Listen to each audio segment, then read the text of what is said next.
Remember I told you that if I say that, it apply to 7 people? Yes. It's part of what they give you. Okay? I didn't get it. I'm not mad about it. Katt Williams has never been afraid to say what the rest of the industry won't.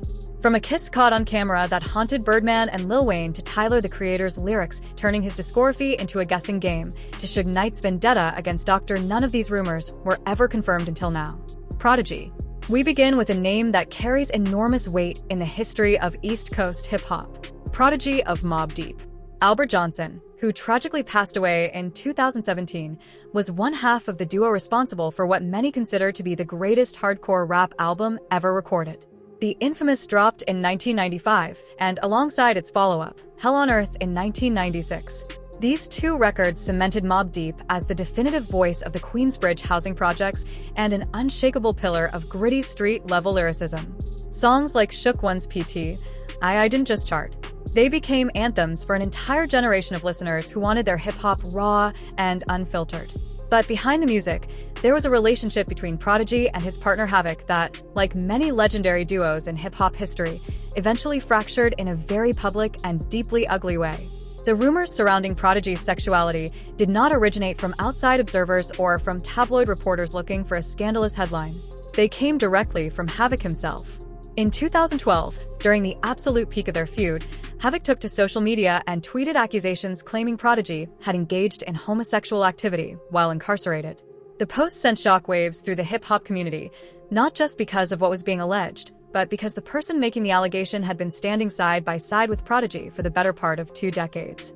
Of course, the 2011 interview he had on Vlad TV where he talked about homosexuality and rap didn't help his case either.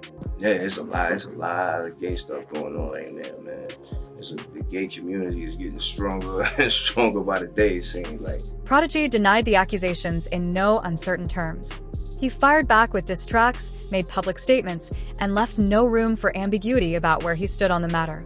He made it clear that what Havoc had done was motivated by bitterness and group tensions, not by any kind of truth. The broad consensus among most observers and fans was that this was textbook hip-hop beef behavior, using sexuality as a weapon, the same way artists in the genre have been doing since its very earliest days. And on the personal side, Prodigy was married to Kiki Johnson, who stood by his side not only through his imprisonment, but through his lifelong and very difficult battle with sickle cell anemia. The rumors became inseparable from the beef that birthed them. And after Prodigy's passing, the conversation largely shifted to honoring his legacy rather than relitigating old accusations. And speaking of people whose rumor trail leads back to a very specific and identifiable source, our next entry has a story that follows an eerily similar pattern, except the person doing the talking was not a rap partner, but one of the most powerful voices in American media, Erick Sermon. If you were listening to hip-hop in the late 1980s and into the 1990s, then you absolutely know the name Erick Sermon. As one half of EPMD, alongside Parrish Smith, Sermon helped define what we now refer to as the golden age of hip-hop with albums like Strictly Business in 1988, a record that blended funk samples with hard-edge rhymes in a way that nobody had quite heard before. His laid-back production style and smooth delivery earned him the nickname the Green-Eyed Bandit, and his influence extended well beyond his own records. He became a prolific producer for other artists, and he was a founding member of the Def Squad alongside Redmond and Keith Murray, a supergroup that further cemented his place in the culture. But for all of his immense musical contributions, there was a period in the 1990s when the conversation around Erick Sermon shifted away from his beats and his rhymes and towards something far more personal and far less welcome. And the person most frequently credited with steering that conversation in that direction was none other than Wendy Williams. There was a radio personality once upon a time. Her name was Wendy Williams, and she was practically burned at the stake for talking about such. And now it's all come full circle. At that point in time, Williams was a rapidly rising force in New York radio, building her brand on the kind of controversial boundary-pushing commentary that would eventually land her a nationally syndicated TV show. She allegedly spread claims about Sermon's sexuality on air and through the industry grapevine. And the whisper stuck around like smoke long after the initial fire had gone out. The motivations behind it have been debated endlessly. Some suggest it was tied to personal connections between the two, while others point to the kind of shock value content that was making Wendy Williams a household name at the expense of other people's privacy. Sermon has addressed the rumors heat in multiple forums. In interviews, he has denied the claims and attributed them squarely to manufactured drama and personal agendas. He pushed back strongly against the gossip, emphasizing that the stories had no basis in reality. On the personal side, Sermon has a daughter named Lexus with the late rapper Hurricane G, and references to his broader family life, including sons and grandsons, have appeared on his social media over the years, painting a picture of a man whose private world has always existed far from the rumors. His story is a textbook example of how a single person with a large enough platform and a willingness to say anything can shape a narrative that follows an artist around for literal decades. And if we're talking about narratives that have trailed someone for years and years, the next name on this list has been dealing with exactly that kind of persistent rumor. Only his version was powered not by a radio host, but by one of the most controversial and dangerous figures in hip-hop history, Dr. Dre. He needs almost no introduction. Andre Young co-founded NWA and helped pioneer gangster rap with Straight Outta Compton in 1988, and then went on to release The Chronic in 1992, an album that did not just popularize the gunk sound, but fundamentally and permanently changed the sonic landscape of West Coast hip-hop. He founded Aftermath Entertainment and went on to mentor and launch the careers of Eminem, 50 Cent, and Kendrick Lamar, three of the most commercially successful and culturally significant rappers of all time. He co-founded Beats Electronics, which was later sold to Apple for $3 billion. He has won 7 Grammy Awards, including Producer of the Year. He is, by virtually any measure, one of the most important and influential figures in the history of popular music. Full stop. The rumors around Dr. Dre's sexuality have been circulating for decades, and they have one overwhelmingly primary source, Marion Suge Knight. Back in those days, you couldn't be a gay rapper. So when everybody's saying he was gay and all this type of stuff from everybody. The former Death Row Records CEO has in various interviews, legal proceedings, and public rants over the years made repeated claims that Dre engaged in same-sex acts or relationships. Some of these accusations were loosely tied to stories involving Tupac or to alleged parties at Death Row during the label's chaotic heyday. But the critical context that cannot be ignored here is the history between Dre and Knight, or more accurately, the complete and total disintegration of their professional relationship. When Dre left Death Row to start Aftermath, it created a rift that has never healed, and Knight has spent the subsequent years using every available platform to attack Dre's reputation and character in any way he can. The claims are widely understood within the industry and among hip-hop historians as diss born out of business rivalry and personal bitterness rather than anything resembling substantiated truth.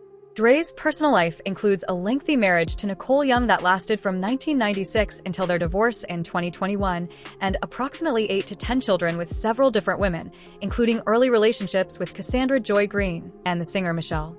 The sheer scope of his documented heterosexual relationships has always served as the most visible counterpoint to the allegations Knight has pushed. Now, if Dr. Dre's rumors come from a single vengeful source with a personal axe to grind, our next entry involves rumors that stem from something far more visual, a moment captured on camera that the internet simply refused to stop talking about. Birdman. Brian Williams, known to the entire world as Birdman, co-founded Cash Money Records alongside his brother Ronald Slim Williams back in 1991.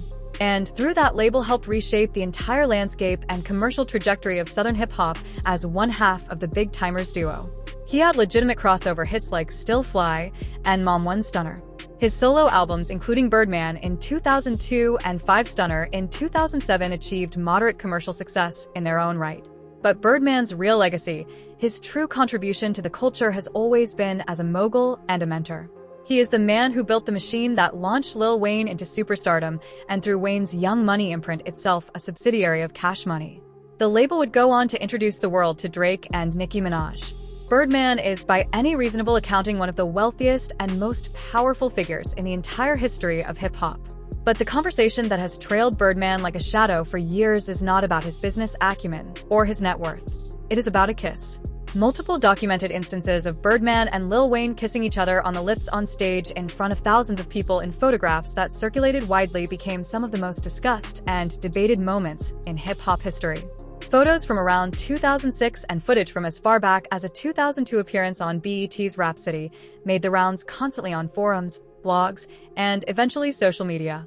For many people within the hip-hop community, where traditional masculinity has historically been policed with extreme rigor, and where any deviation from hyper-masculine norms has been met with suspicion or ridicule, These images were nearly impossible to reconcile with the straight gangster persona that Birdman had always projected. Birdman addressed the matter directly. He called himself a straight gangster and explained the kisses as expressions of platonic familial love within their crew, a bond between a mentor and someone he considered a son, not anything romantic or sexual. On the personal front, he has 2 children, Brian Jr. and Bria, born in the late 1990s with a woman named Tia. He also maintained an on and off relationship with R&B singer Toni Braxton, with the pair publicly dating from 2016 and getting engaged in 2018. The rumors intensified during the Cash Money business disputes between Birdman and Wayne, but have never been substantiated by anything beyond the visual evidence that originally sparked them. And, of course, if we're going to spend this much time talking about Birdman in those photographs, there is absolutely no way we can move forward without talking about the other person in every single one of those images, the man on the receiving end of those kisses. Lil Wayne, Dwayne Michael Carter Jr., is without exaggeration one of the most decorated, prolific, and influential rappers in the history of the genre. He joined Cash Money Records as a teenager, debuted as part of the Hot Boys, and then launched a solo career that would go on to produce over 120 million records sold worldwide, 5 Grammy Awards, and a record-setting number of entries on the Billboard Hot 100. The Carter 3 alone sold over 1 million copies in its very first week on shelves.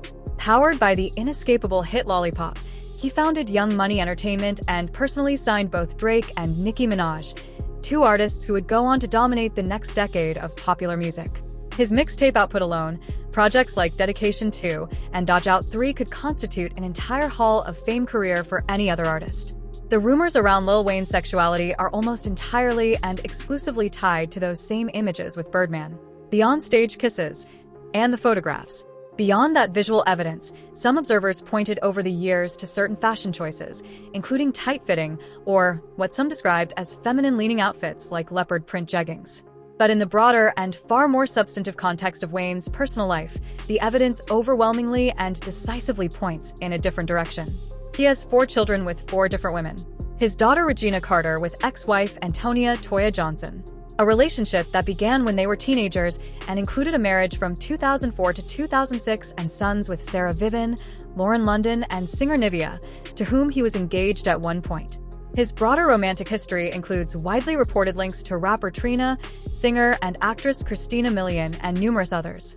Birdman himself has explained the kisses as familial affection, the kind of love that existed within their tight-knit Cash Money circle that had nothing whatsoever to do with anything sexual. Wayne has never publicly made a lengthy, detailed statement addressing the rumors directly, and the reason is likely straightforward. His extensive and thoroughly well-documented relationships with women have always served as their own rebuttal without him needing to say a word. While Lil Wayne's rumors were born from a single recurring visual moment, the next artist on this list has dealt with speculation that comes from something far more layered and far more complex. His entire artistic identity, from his wardrobe to his vocabulary, Young Thug. Jeffrey Lamar Williams, known universally as Young Thug, emerged from Atlanta's trap scene in the early 2010s and rapidly became one of the most influential and simultaneously polarizing figures in all of modern hip-hop. His breakthrough came through mixtapes like 2017 Thug under Gucci Mane's label and the critically acclaimed Barter 6, which showcased his wholly unique approach to melody and vocal delivery. His studio albums So Much Fun and Punk both debuted at #1 on the Billboard 200, and he scored #1 Hot 100 hits as a featured artist on massive tracks like Havana with Camila Cabello Franchise with Travis Scott and Way Too Sexy with Drake. His contributions to Childish Gambino's Grammying This Is America further demonstrated the breadth of his influence. Whether you love his music or struggle to understand a single bar he raps, his impact on the sound and aesthetics of contemporary rap is genuinely impossible to overstate. And those aesthetics are precisely where the speculation about his sexuality has always originated. Young Thug has appeared publicly in dresses, tutus, and bonnets. He has painted his nails. He has openly and casually referred to male friends and colleagues as bae and lover, language that in most other contexts carries romantic connotations. For a genre that has historically drawn extremely rigid and unforgiving lines around what constitutes acceptable masculinity, this kind of presentation was more than enough fuel to keep the rumor engine running for years. But Young Thug has addressed the conversation multiple times throughout his career. In interviews dating as far back as 2014 on BET and in podcasts as recently as 2025, He has explained that the language is cultural, simply a way of speaking in his community, and that his fashion is a form of individual self-expression that has absolutely no connection to his sexual orientation. Ain't nothing going on with no man. Bro, when I heard him talking about it, I'm like, nah, thug. Man, you know, that's why I said, like, your mind be so far gone, you had to dumb it down. He has stated clearly that he is straight, that he has no issue with gay people, and that he believes he pioneered many of these styles before they were adopted by other artists like Lil Uzi Vert. On the personal side, the numbers speak clearly. Young Thug has 6 children with 4 different women. His most prominent public relationship has been with singer Mariah the Scientist, whom he has been dating since approximately 2021 with reports of an on-stage proposal and engagement. Prior to that, he was linked to Jerica Carly, to whom he was also engaged at one point, and to Levia Jackson, the mother of his eldest child. Young Thug's story sits right at the center of hip-hop's evolving and often uncomfortable relationship with masculinity, identity, and self-expression. And arguably, nobody in the genre has pushed that boundary further or with more deliberate intention than the next artist on our list, AAP Rocky. Rake Athalaston Mayers rose to fame through the AAP Mob Collective out of Harlem, and his debut mixtape, Live Love AAP, in 2011 immediately established him as a force to be reckoned with. His debut album, Long Live, A Day to Pee, topped the Billboard 200 in 2013 with hits like Problems. Follow-up projects at Long Last AAP and Testing experimented freely with psychedelic textures, trap production, and sounds that pushed well beyond the boundaries of traditional New York rap. But as much as Rocky is known for his music, he is every bit as recognized, perhaps even more so, for his fashion. His style is high fashion, androgynous, and deliberately aimed at blurring the lines of gender norms in a way that very few male rappers before him had ever dared to attempt. That fashion-forward approach has predictably fueled speculation about his sexuality over the years. Rocky has addressed the conversation directly and with the kind of confidence that only someone completely secure in themselves can project. He has stated plainly that the rumors do not bother him in the slightest because his romantic history speaks entirely for itself. He has framed his fashion choices as part of an evolution in urban perceptions of masculinity. The idea that style does not have a gender things that's not really in the criteria of the small stated mind of the urban community. You're gay. And he has dismissed the small-minded assumptions that persist in certain corners of hip-hop culture as exactly that, small-minded. And his personal life serves as perhaps the most emphatic and definitive counterpoint of anyone on this entire list. Rocky has been in a committed long-term relationship with Rihanna since 2020. And the couple now shares 3 children, sons RZA and Riot, born in 2022 and 2023, and a daughter. Rocky has spoken publicly and warmly about prioritizing his family and about the joy and challenge of keeping romance alive as a parent. Prior to Rihanna, there were casual links to other women, but nothing that dominated headlines the way his current relationship has. Rocky's approach to masculinity has always been about expanding what is possible through style without changing who he is. But our next entry takes that concept even further. This artist does not just push boundaries with fashion. He embeds ambiguity directly into the very fabric of his lyrics and lets the audience wrestle with it. Tyler, the Creator. His career arc is, without question, one of the most fascinating trajectories in modern music history. He rose to prominence through the Odd Future Collective in the late 2000s, producing provocative, deliberately abrasive early work on albums like Goblin and Wolf that courted controversy at every possible turn. But beginning with Flower Boy in 2017, Tyler underwent a creative metamorphosis that earned him Grammy recognition and nearly universal critical adoration. Igor and Call Me If You Get Lost both debuted at #1 on the Billboard 200 and won Best Rap Album Grammys in their respective years. His most recent project, Chromacopia, in 2024, continued his firmly established reputation as one of the most eclectic, inventive, and boundary-dissolving artists working in any genre today. Tyler's position on this list is genuinely unique because the speculation surrounding his sexuality does not come from external accusations or from industry gossip or from someone with a grudge. It comes from Tyler's own words embedded in his own music. Lyrics on Flower Boy include references to kissing boys. The entirety of Igor is widely interpreted as a deeply personal exploration of same-sex love and heartbreak. Lines on Chromacopia have been parsed extensively by fans and music journalists alike for queer themes and coded admissions. In interviews, Tyler has described his sexuality as existing in a gray area, stating that he values his privacy deeply, even though his public persona is the opposite of private.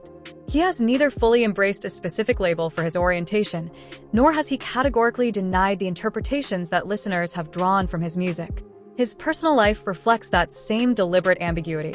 Past rumored romantic links to women include model Rain Judge around 2021 and unconfirmed connections to several others. No confirmed long-term public relationships, marriages, or children have been documented. Tyler's consistent and calculated refusal to provide a definitive headline-ready answer has perhaps paradoxically made the conversation around his sexuality louder and more persistent than if he had simply stated something definitive in either direction.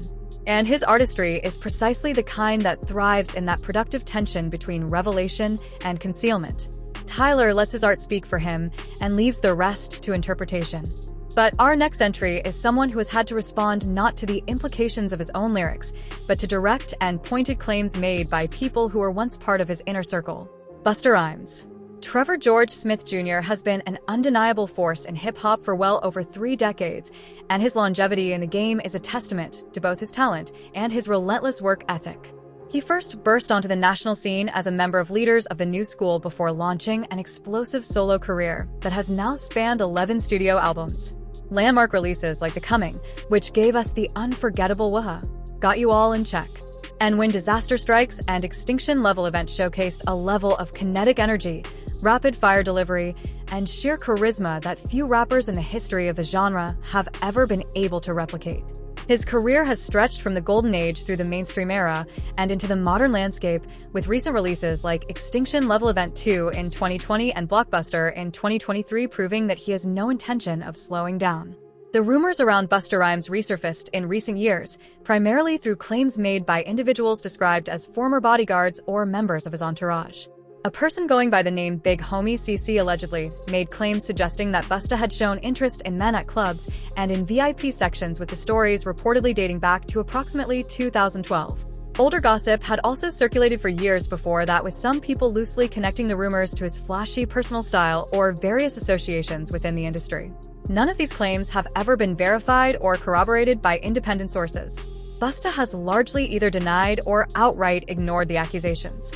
He has a documented history of having outspoken views on hip-hop and homosexuality. Most notably, he has been reported to have walked out of interviews when the topic was raised in ways he considered disrespectful or irrelevant. On the personal side, Busta is the father of 6 children with 4 different women. His long-term early relationship with Joanne would produce 3 sons, Sia, T-Kai, and Trillian, and he has additional children, including daughter Mariah with Joan Skelly. In interviews, he has spoken candidly about the challenges of multi-family dynamics and has expressed guilt about not always being as present in his children's lives as he wanted to be. Busta's response to the rumors has been consistent throughout. He lets his personal life and his towering legacy in hip-hop speak for themselves. And our final entry is someone whose rumor story is rooted not in entourage, whispers, or fashion choices or lyrical ambiguity, but in a domestic situation that played out across tabloids and social media during one of the most turbulent periods of his life and career. Ja Rule. Jeffrey Bruce Atkins, known to the world as Ja Rule, was one of the biggest and most commercially dominant names in all of popular music at the turn of the millennium.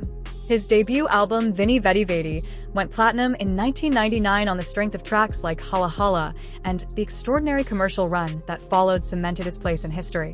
Rule 3, 36 in 2000 and Pain Is Love in 2001 were both triple platinum and topped the Billboard 200, driven by crossover R&B rap hits like Always on Time featuring Ashani Mesmerize and his iconic collaboration with Jennifer Lopez on the I'm Real remix. Between 1999 and 2005, Ja Rule placed 17 songs on the Hot 100 and sold over 30 million records worldwide. He earned Grammy nominations, ventured into acting, and was the defining voice of Irv Gotti's Murder Inc. Records during its peak years. The rumors around Ja Rule's sexuality peaked around 2013 following his release from prison, where he had served time on gun and tax evasion charges. During that period, tabloids and social media platforms amplified a series of stories that alleged various encounters and situations involving men, sometimes described as involving a personal trainer, sometimes described as involving a prison acquaintance. These stories were frequently tied to his long-running and legendarily bitter feud with 50 Cent or to associations with Shaw Diddy Combs. The rumors spread rapidly across blogs and message boards, taking on a life of their own in the way that unverified internet gossip so often does. Ja Rule has repeatedly and emphatically denied every one of these claims on social media, calling them outright fabrications from unreliable sources. He has posted photographs with female partners specifically to counter the narrative. And the single strongest piece of evidence against the rumors is his marriage. Ja Rule and Aisha Atkins have been together since they were teenagers, married since 2001, and they share 3 children, daughter Brittany, born in 1995, and sons Jeffrey Jr. and Jordan. That is a relationship spanning, well, over 25 years. From humble early dates as kids to raising a family through the highs and devastating lows of a career in the public eye, Ja Rule has spoken publicly and warmly about the enduring nature of their bond, and that longevity speaks volumes. Thanks for watching. Check out other cards on the screen.